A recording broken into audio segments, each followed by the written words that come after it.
দুর্নীতি দমন কমিশনের চেয়ারম্যান ডক্টর মোহাম্মদ আব্দুল মোমেন বলেছেন, জুলাই আগস্ট গণ অভ্যুত্থানের জন আকাঙ্ক্ষা বাস্তবায়নে কাজ করে যাবে দুদক। দুর্নীতির ব্যাপকতা উল্লেখ করে তিনি বলেন, পৃথিবীর ইতিহাসে এই প্রথম কোনো গণ অভ্যুত্থানের পর গণরোষের মুখে প্রধানমন্ত্রী থেকে শুরু করে বাইতুল মোকাররম মসজিদের ইমাম পর্যন্ত পালিয়ে গেছেন।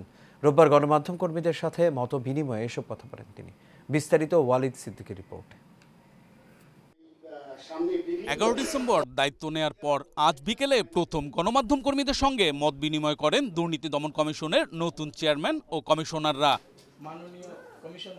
মত বিনিময় সভায় সাংবাদিকদের বিভিন্ন প্রশ্নের জবাবে দুদক চেয়ারম্যান ডক্টর মোহাম্মদ আব্দুল মোমেন বলেন, জুলাইয়ের গণ অভ্যুত্থানের চেতনা ধারণ করে দুর্নীতিমুক্ত দেশ গড়ার লক্ষ্যে সংগ্রাম চালিয়ে যাবে কমিশন। একটি অন্তর্বর্তীকালীন সরকার, যে সরকার গণপ্রত্যাশাকে লালন করার জন্য, গণপ্রত্যাশাকে এগিয়ে নেওয়ার জন্য, বাস্তবায়ন করার জন্য প্রতিষ্ঠিত হয়েছে। আমাদের মৌলিক ঋণটা সে জায়গাটাতেই। সাবেক প্রধানমন্ত্রী ও তার পরিবারের সদস্যদের $300 মিলিয়ন পাচারের অভিযোগের অনুসন্ধান শুরু হয়েছে জানিয়ে দুদক চেয়ারম্যান বলেন, পৃথিবীর ইতিহাসে এই প্রথম কোনো দেশের প্রধানমন্ত্রী থেকে শুরু করে মসজিদের ইমামকেও পালাতে হয়েছে গণ আন্দোলনের মুখে। পৃথিবীর ইতিহাসে এমন ঘটনা কখনো ঘটেনি যে একই সঙ্গে প্রধানমন্ত্রী এবং বাইতুল মোকাররমের ইমাম পালিয়ে যাবেন।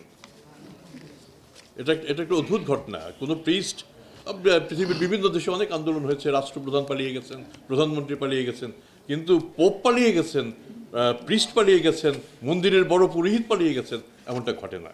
এ সময় গণমাধ্যমের সামনে নিজের সম্পদ বিবরণী তুলে ধরেন দুদক চেয়ারম্যান। আমার টাকার উৎস হচ্ছে আমার চাকরি লব্ধ আয়, উত্তরাধিকার সূত্রে প্রাপ্ত সম্পদের বিক্রয় লব্ধ। আমি শিক্ষকতা করি, বক্তৃতা করি, লেখালেখি করি। অনুষ্ঠানে বক্তব্য রাখেন কমিশনের অপর দুই সদস্য মিয়া মোহাম্মদ আলী আকবর আজিজি ও ব্রিগেডিয়ার জেনারেল অবসরপ্রাপ্ত হাফিজ আহসান ফরিদ।